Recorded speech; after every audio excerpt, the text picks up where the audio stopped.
You ever watch a movie in which there's a villain, and in the beginning of the movie, everybody's just hating on the villain, criticizing the villain, denigrating the villain?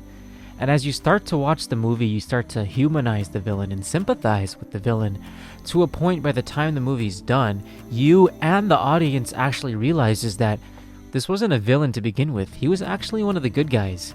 And everybody who was hating on the villain, they were actually in the wrong. That reminds me a lot of Trae Young. What up, everybody? It's your boy STG Hoops with a brand new video, and you already know we gotta shed some light and respect on Trae Young. If you haven't subscribed, go ahead and subscribe to the channel. We are growing a family where we talk and breathe basketball. But without further ado, Trae Young, this video is for you. Let's get it. In the 2018 NBA Draft, with the 5th overall pick, the Atlanta Hawks chose Trae Young. Now, obviously, this 2018 draft is going to go down as one of the biggest trades in NBA history. Why? Because obviously the Atlanta Hawks had the number 3 pick. They could have got a Luka Doncic, and obviously they ended up trading it to the Dallas Mavericks, who, of course, drafted Luka, in which then, at number 5, the Hawks drafted Trae Young. And the whole point of this video is not to discuss this ongoing debate on hating at Atlanta. They could have got a generational talent in Luka. They lost in getting Trae Young, etc. No. The whole point of this video is to shed some light on Trae Young, because I'm tired of always just hearing what could have been instead of just appreciating what has and what is being. And that is Trae Young and his impact in Atlanta, bro. Trae Young has done more that most NBA players wish they could have done in their entire career. He's done more in 3-4 years than many wish they could have done in an entire career. Trae Young, bro, is so often, and I'm telling you, he's so often underrated in terms of what he's doing and how much he's spoken about. When you go on ESPN and you go on all these outlets, of course you're going to hear LeBron. Of course you're going to hear Stephen Curry. Of course you're going to hear Giannis, the Joker, etc. But I'm getting really tired as to how little we're hearing about Trae Young. And I'm so happy to see how woke the media and at least the people are, right? The fans are, after this latest All-Star, voting, in which Trae Young did not get voted as an All-Star, which is probably one of the most horrible decisions I've ever seen in the NBA. And I'm going to say that because what he's doing this season is literally the definition of an All-Star by 99% of real people's eyes, dog. If you're a hooper and you see the numbers that this guy is putting, how are you not going to say he's not an All-Star? But let's just take a little step back and kind of talk about when Trae Young first started in the NBA, and maybe even a little bit before. So before Trae Young got into the NBA, when you watch his brother in college, I remember specifically, man, that everybody's like, yo, this is the next Curry. This is the next Curry. This is the next Curry. And I'm like, what? Like, this is the next Curry. And then I started watching what he was doing in college, and he started shooting from half court almost. Like, he was just comfortably pulling from half court. It was literally like one of the craziest things that I've ever seen in legit college games. Like, I've never in my life have seen that before. It was one of the coolest things that I've seen, and he was doing that consistently as a young brother. In just 32 games for Oklahoma, my man averaged 27.4 points a game, something that people sleep on. Almost 9 assists a game, almost 2 steals a game, about 4 rebounds, shooting 36% from 3-point. Yo, that is extremely impressive. Obviously, I understand this is from a college, perspective and level, but this translated very well into the NBA, in which a lot of people didn't think it would. A lot of people didn't think that this game of his would translate into the NBA, and I think a lot of people got shunned down.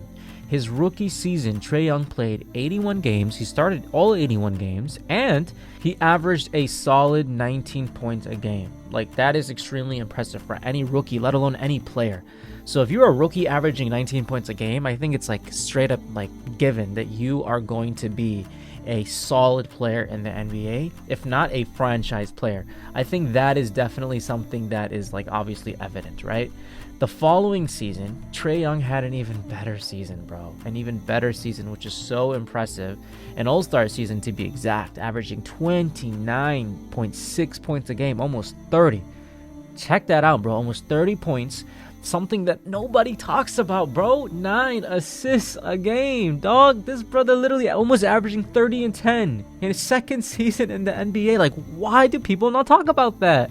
Why is nobody talking about Ice Trae like that, bro? Shooting 50% from the field goal percentage, dude. What is this guy not doing, bro? So impressive. 36% from the three. Very similar to college stats, right? Obviously playing 60 games. The following season, 25 points a game, almost 10 assists a game as well. Again, the next season, 29 points a game again, and 10 assists a game. He's just straight up dishing the ball. Last season, Trae Young averaged 26 points a game, 10 assists again. Very similar stat line. He's just having a great season as a starting point guard. And then this season, Trae Young, obviously now teammates with DeJounte Murray, Sadiq Bey, and many other great talents. This brother is averaging 27 points a game, 11 assists. I'm gonna rephrase that and say that again. 11 assists and 27 points a game. 11 assists, bro. Almost 2 steals a game. Shooting 52%. 52% collective as a field goal percentage, bro. And he's not an all-star. And he is not an all-star. And I don't want to hear anything about the record, about the Atlanta Hawks, because you have players who are in teams, and I'm not going to name them, but who are in much worse teams, not playing as well as he is, that were obviously voted as all-stars.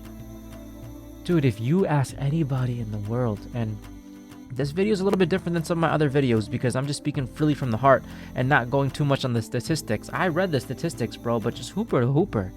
Yo, if you just say, hey, this brother is averaging 27 points a game and 11 assists. A double-double, 27 and 11 assists a game. Is he an all-star or is he not an all-star? Who's going to say no? Who's going to say no? Tell me. That is not only all-star talent, that's generational talent, dude. 27 and 11 is straight up generational talent. And I got to give a huge shout out to Trae Young's dad, because he is obviously somebody I respect. You know, now me being a father of my own kids, always standing up and supporting his son on Twitter. It's really, really cool to see. Much respect to you, Ray. Regardless, Trae Young definitely got snubbed in the All-Star, and I had to just put some, respect on his name. Now, obviously, what really also hurts is the fact that he was so up there in terms of fan voting, and that's what really made at least me happy to see how woke everybody was, on social media, etc. It's not like he got snubbed and everybody just blinked an eye. I think that's finally when the narrative started shifting. And Trae Young, obviously, his name was 100% associated in a positive vibe. Like, everybody that I've seen was infuriated that this brother was not an all-star. Like, it was a 100% definition of a snub that's right in your face. And I think the whole world caught on that, which made me obviously happy. And to Trae Young's point, like, this brother's a killer on the court. Like, you've seen what he's done in the playoffs at times, right? Going all the way, to the Eastern Conference Finals, that one season, like, just straight up disappointing so many fans of opposing teams with the way he plays. He just has that swagger to his game, dude. Like, he doesn't care what you think about him. He's just going to go out there and get buckets and get assists. Now, unfortunately, this NBA season, we are seeing a lot of injuries, right? Now, specifically in the Eastern Conference, we have 2 primary injuries of All-Stars that most likely are not going to be playing in the All-Star game. Definitely Joel Embiid, obviously going to be gone for some time with that lateral meniscus tear. And then, of course, Julius Randle as well. Most likely not going to play. So given those 2 are out, Trae Young, by the time you're watching this video, it's probably already announced that Trae Young is making the All-Star. Like, I don't see them picking anybody over Trae Young. There's probably going to be a list. So let's say you got these 2 players out, they're going to replace it with 2 people. There may be a Jimmy Butler, a Derek White, and others who are in that list. But the number 1 person on that list, we're talking about the Eastern Conference, it'd be different if it's a collective between the West and the East, because you also got Sabonis playing all out, who was also snubbed. He would be number 2 to, I think, number 1, which is Trae Young. So my point is, Trae Young probably may already be an all-star this season, if you're watching this video when they announce it. But nonetheless, bro, it's about what was announced initially. So the fact that he wasn't an initial all-star, that's what's tough. But regardless, the whole point of this video wasn't only to shed light on why I think he should obviously have been an all-star to begin with.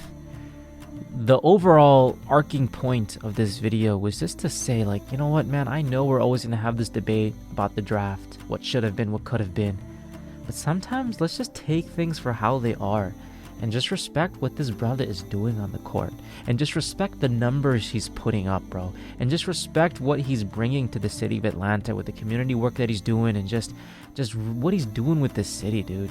The game winners he's had, the incredible invigoration that he gives to his teammates and to the crowd, and dude, 27 and 11, dude, like how he's facilitating the rock and just being a straight up great NBA talent in today's league. You just gotta respect it.